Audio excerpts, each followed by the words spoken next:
Hey, this is Ethan, This is Henry. and we're just going to walk through and show you what we've been working on this semester. So let's get into it. This is the GAPDH project where we amplified DNA. We're going to show you our methods and our results. We're going to analyze those for you. So the overall goals of this project was to isolate a GAPDH gene portion and then sequence that portion and see what comes out of it. Hopefully we get the GAPDH gene. So the steps to this were first to identify our plant that we're going to use. Then we amplified the GAPDH regions using PCR and nested PCR. We then purified our products using various columns, and then we ligated our PCR products into a cloning vector, which we then transformed our bacteria with. Then we isolated plasmids from the bacteria, and then sequenced that DNA and analyzed the results as our final step. So the GAPDH gene is an isoenzyme, and it probably originated from cyanobacteria, and it's present in almost all plants nowadays. Also, here's a couple of methods that we're going to be talking about and using a lot throughout the presentation, so let's go ahead and define them right now. First one is gel electrophoresis. This is when we use an agarose gel and the electrical polarity of DNA to separate itself by size. This allows us to make sure that we are actually doing stuff with our project through each step to make sure we're right. The next one is PCR, which is a method of amplification of DNA. All right, so we're going to now go through the subsequent weeks of lab and go through our methods and what we did during each week. So week 1 was when we decided what plant material we would use and extracted the DNA from the plant. So we chose parsley and tomato, and then we broke down the plant material and extracted the DNA using a lysis buffer, and then we centrifuged to separate the contents.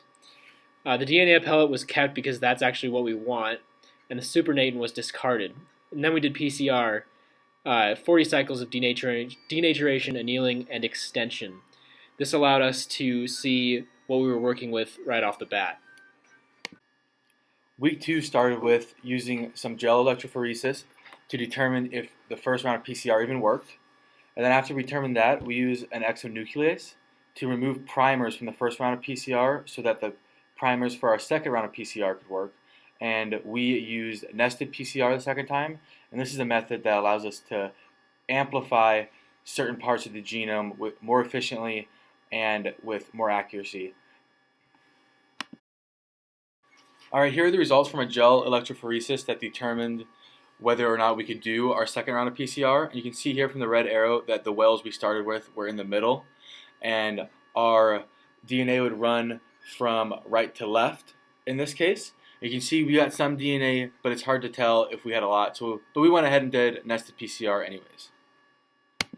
So during week 3, we did another agarose gel electrophoresis. This determined the effectiveness of our nested PCR amplification. We also this week decided on a plant to single out. We chose tomato, flipped a coin, decided on tomato. This is the plant that we would continue with for the rest of the project. We also used a clean spin column to purify our DNA of any unwanted dNTPs, polymerases, or primers. And now we'll continue on to the results of that gel electrophoresis. Alright, so these are the results from our nested PCR electrophoresis. We're in the middle wells again, and from bottom to top, you see we have ladder, and then our negative control, which was water, and then we have Arabidopsis, PGAP, which is our positive control, and then at the top we have our tomato. So as you can see, we actually had some product formed, and this actually let us know that we did have some DNA to work with in the subsequent weeks of our project. Okay, on week 4, we took what we got from our nested PCR, and we had to prepare it to put it in some E. coli cells. So first thing we did is we put blunt ends on the PCR product, which would make it easier for the next step, which is when we ligated DNA into the vector. We used PJET 1.2 as a vector. So what happened was we put our PCR product, our blunted PJET, and our DNA ligase, and that was our reaction. So the DNA ligase put our vector put our PCR product into our vector, And then we prepared our E. coli cells for transformation, which is when the vector would be put inside the E. coli cells and included in the genome. So we prepared the E. coli cells and mixed the ligated vector that we could transform them with. So during week 5, we extracted the plasmid DNA from the E. coli growth colonies that had grown over the last week. We then purified the plasmid DNA using MiniPrep, and then we prepared our DNA for restriction digestion analysis. We did this using a restriction digest buffer and also the restriction digest enzyme known as BGL2. The restriction digest is also used to cut the sequence we want out of the vector that we use to insert into the bacteria. It cuts it out of that vector, and then we can use it and sequence it. Basically, it has restriction sites that it can actually recognize, and it'll actually cut the DNA and basically take it out so that we can use it for our project down the line. We then performed another PCR to see if our samples were ready for sequencing by Macrogen.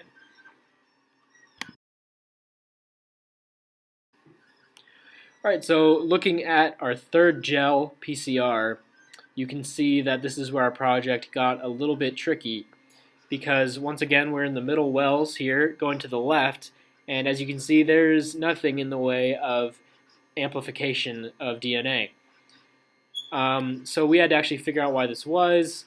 We went through a bunch of different ideas, and really all this means is that for whatever reason, whatever it may be, we didn't produce any DNA in this round of PCR. So we'd like to discuss our third gel and why it didn't produce any results. Obviously this means that our DNA did not amplify at all on the third PCR, and we ended up having to use another lab's product, the gel of which is shown on the next slide. But why didn't we get any results? Well, probably human error. We probably let the enzymes be out of the ice for too long. This would have probably allowed the enzymes to denature at room temperature, which would then affect our project going down the line. So this is the gel, the product we got from another group. As you can see, they did see amplification in their wells. The middle wells going to the left was theirs.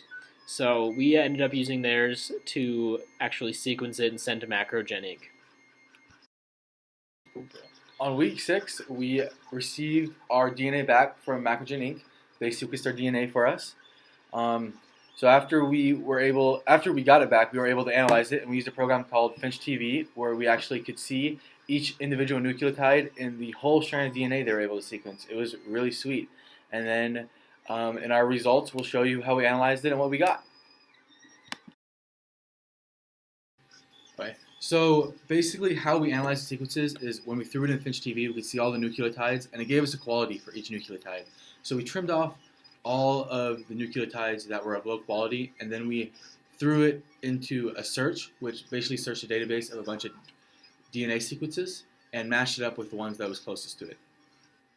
Right, so after we blasted it and tried to match it up with other sequences, we ended up finding that the only thing it matched up with was a cloning vector, which basically means that we didn't get any GAPC, which was disappointing.